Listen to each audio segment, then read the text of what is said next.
তাহলে কি মোহাম্মদ ইউনূসের বিরুদ্ধে কেউ ছক কষছে বাংলাদেশে বসে? এটা কোনো অবাস্তবিক কথা নয়। বাংলাদেশের ইতিহাস ঘাটলে বা পলিটিক্যাল বিভিন্ন রকম অ্যালগোরিদম ঘাটলে বোঝা যায় বাংলাদেশে এই ধরনের কালচার ইজ নট নিউ। বাংলাদেশে যে মানুষটা তাদের স্বাধীনতা এনে দিল তাকে তার বাড়িতেই মেরে ফেলেছে এবং তার আর্মির লোকেরাই মেরেছে।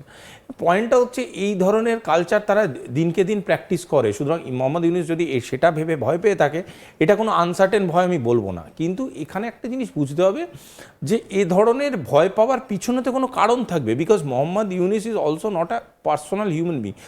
উনার পিছনে একটা বিরাট বড় ব্যাকআপ আছে। এই ব্যাকআপটা যেটা আছে সেই ব্যাকআপটা আইদার উনার হাত ছেড়ে দিচ্ছে, ব্যাকআপটা হয়তো নিজের টার্মিনাল চেঞ্জ করছে, মানে নট নেসেসারিলি যে স্পন্সর আজকে তোমাকে স্পন্সর করছে for doing a certain kind of work, কালকে সেই স্পন্সর তোমাকে আবার স্পন্সর করবে বা অন্য কাউকেও করতে পারে যদি সে বেটার ঘুটি হয়।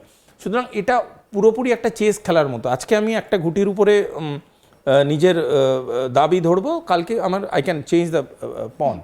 পয়েন্টটা হচ্ছে আজকের ডেটে দাঁড়িয়ে মোহাম্মদ ইউনূস হয়তো বুঝতে পারছে তার রেলেভেন্স ইন বাংলাদেশ পলিটিক্স কমতে থাকছে, আর যার রেলেভেন্স পলিটিক্সে কমতে থাকে সেই মানুষটা খুব একটা ইজি টার্গেটে কনভার্ট হয়ে যায়। অ্যান্ড এই ইজি টার্গেটে কনভার্ট করার পিছনে আরেকটা কারণ হতে পারে যে মোহাম্মদ ইউনূস একটা অ্যাডভাইজারি রোল, একটাকে তো বুঝতে হবে পলিটিক্যাল ওনারশিপ যেমন উনার নেই, কিন্তু কোনো পলিটিক্যাল পার্টিও নেই যে তাকে ওন করছে। বোথ সাইডে কিন্তু ইজ এ অরফান সিস্টেম, মানে কেউ কাউকে বলবে না যে, কোনো পার্টি বলবে না যে মোহাম্মদ ইউনূস আমার লোক, আই উইল প্রোটেক্ট হিম। উল্টোটা মোহাম্মদ ইউনূসও কিন্তু কোনো পার্টির কালার নেবে না। যে মুহূর্তে উনি কোনো পার্টির কালার নেবেন, উনার যে জনসংখ্যাটা আছে ওনাকে সাপোর্ট করছে সেটা সঙ্গে সঙ্গে চূর্ণ হয়ে যাবে, বিভক্ত হয়ে যাবে, কারণ সেখানেও তো পলিটিক্যাল ডিফারেন্সেস আছে। সুতরাং মোহাম্মদ ইউনূস এমন একটা বাঘের পিঠে চড়ে উনি দৌড়চ্ছেন যে বাঘটা তাকে যে কোনো মুহূর্তে গিলে ফেলতে পারে। এবং এইটাকে যদি আমরা মাথায় রেখে আগামী দিনের কথা ভাবি, তাহলে আমরা বুঝতে পারবো যে মোহাম্মদ ইউনূসকে যদি অ্যাসাসিনেট করার প্ল্যান বাংলাদেশ আর্মি কোনো কারণে করে থাকে বা কোনো ইন্টারন্যাশনাল এজেন্সিস করে থাকে বা কোনো একটা কর্পোরেট অর্গানাইজেশন ফান্ড, এই ধরনের যদি ঘটনা তার মাথায় ঢুকে থাকে, আমি বলবো এটাকে উড়িয়ে দেওয়ার কোনো কারণ নেই। কারণ looking at the scenario, Bangladesh এখন একটা ওপেন টেরিটরি, যেখানে বিদেশি শক্তিরা ঢুকতে চাইছে, যেখানে তার ইন্টারনাল শক্তিরা রিবেল করতে চাইবে, যে কোনো মুহূর্তে করতে চাইবে, যেখানে তার পলিটিক্যাল পাওয়াররা কেউ আবার করে পাওয়ারে ফিরতে চাইছে। এরকম হতে পারে যে অলরেডি পাওয়ারে ছিল, দ্য লাস্ট ইলেক্টেড গভর্নমেন্ট, সেও কন্টিনিউ করছে। So in all the scenarios ভীষণ ভালনারেবল একটা সিনারিও চলছে। তো সেখানে মোহাম্মদ ইউনূস যদি উনি ভেবে থাকেন যে he is a easy victim, এই পসিবিলিটি কিন্তু উনি এত টাকা ঋণ নিলেন কেন হঠাৎ করে বিশ্ব ব্যাংকের কাছ থেকে? দেখো, আমি ক্ষুদ্র মাথায় একটা জিনিস শুনেছিলাম যে ব্যাংক থেকে যারা লোন পাইয়ে দেয় তারাও কিছু একটা পার্সেন্টেজ পায়, এরকম একটা শুনেছিলাম। আমি জানি না সেটা আন্তর্জাতিক মহলে কতটা ভ্যালিড, ইন্টারন্যাশনালি টাকা ট্রানজাকশনে কতটা ভ্যালিড, সেটা তো প্রমাণ সাপেক্ষ। কিন্তু একটা কথা বলতে পারি, মোহাম্মদ ইউনূস যেভাবে ঋণগ্রস্ত করছে বাংলাদেশকে আবার করে, সেটা কিন্তু অ্যাজ এ ইকোনমিস্ট আমার কোথাও গিয়ে একটা প্রশ্ন চিহ্ন তুলে দিচ্ছে। আমি ধরে নিই ফেরাতেই হবে, যে গভর্নমেন্টই আসুক না উইথ ফেরাতে হবে উইথ ইন্টারেস্ট।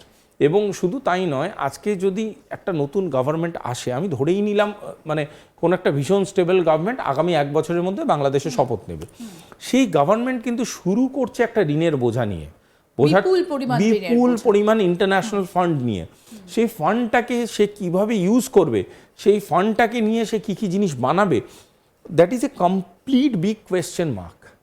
কারণ এই জিনিসের জন্য যে যে পলিসি মেকিং দরকার, সেই পলিসি মেকিং কিন্তু একটা এখন অবধি বাংলাদেশে যে ইন্টারিম স্ট্রাকচারটা হাইলাইটেড হয়েছে তার মধ্যে কিন্তু আমরা দেখিনি।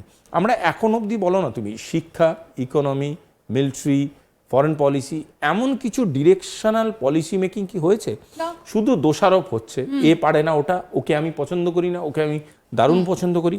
বেকার, প্রচুর মানুষ বেকার হয়ে গেছে, বহু মানুষ জব হারাচ্ছে, দ্রব্য মূল্যর বৃদ্ধি হচ্ছে হু করে, প্রচণ্ড রকম প্রাইস হচ্ছে, বাড়ছে। বহু মানুষ আছে যারা প্রোডাক্টিভ কোয়ালিটি আউটপুট দিতে পারতো বাংলাদেশের ভিতরে থেকে, তারা বাংলাদেশ ছেড়ে বেরিয়ে গেছেন। এবং বহু মানুষ আজকের ডেটে আছেন যারা বাংলাদেশের হয়ে হয়তো সত্যি ভ্যালু অ্যাডিশন করতে পারতো, সেই মানুষদের কোনো ভ্যালু দেওয়া হচ্ছে না। সো ইন দ্যাট কেস যারা বাংলাদেশে আছে তাদের তো কিছু প্রোডাক্টিভ পলিসি মেকিং করতে হবে, আর সেটা যদি তারা না করতে পারে, টুডে অর টুমরো বাংলাদেশের একটা অ্যাডভার্স ইকোনমিক ডাউনফল হবে। যে ডাউনফলটার আঁচ কিন্তু শুধুমাত্র বাংলাদেশে থাকবে না, বাংলাদেশের সাধারণ মানুষ তো সাফার করবেই, এবং আমি একটা প্রতিবেশী রাষ্ট্রের রেসপন্সিবল সিটিজেন হয়ে বলছি, কোথাও গিয়ে আমারও মনে হতে থাকে যে মানে বাংলাদেশে যদি এরকম একটা ইকোনমিক ক্রাইসিস হয়, অবভিয়াসলি তার একটা না একটা আঁচ তো ইন্ডিয়া এসে পৌঁছবেই, কারণ মানুষ খেতে পাবে না, মানুষ তখন ক্রাইমকে খুব ইজিলি হ্যান্ডেল করতে চেষ্টা আমরা করবে। শ্রীলঙ্কায় দেখেছিলাম বছর দুয়েক আগে এরকম একটা ক্রাইসিসের এক্স্যাক্টলি, এবং তখন মানে যদি মনে করে থাকো তখনকার যে ভিডিও তোমাদের আর্কাইভেই আছে, মন্ত্রীদের বাড়ি থেকে বের করে করে পিটানো হচ্ছিল, রাস্তায় পিটিয়ে মেরে ফেলা হয়েছে বহু রিনাউন্ড মানুষজনকে। মানে কি, মানুষ যখন মানে খেতে পায় না, পেটের জ্বালা বড় জ্বালা।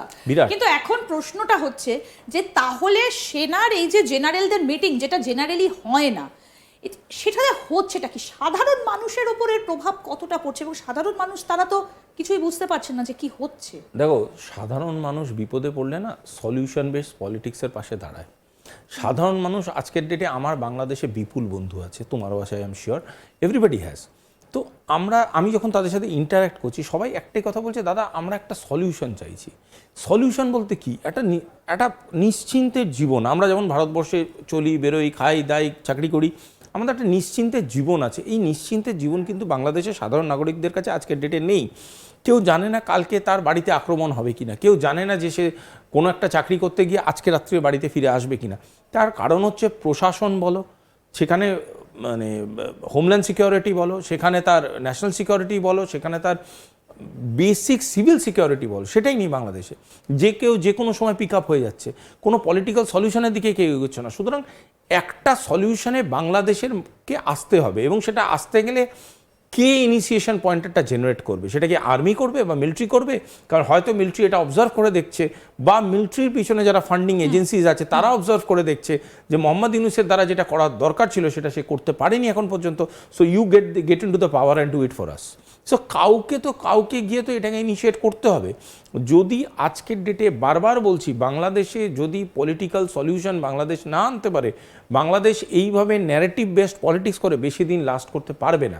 দিনের পর দিন এইভাবে একে অপরকে দোষারোপ করছে, প্রেস কনফারেন্সেস করছে। Press conference don't feed you. পরিষ্কার কথা, তোমার পেট ভরতে গেলে খাবার দরকার, খাবারের জন্য ইকোনমি দরকার, ইকোনমি থাকলে চাকরি থাকবে।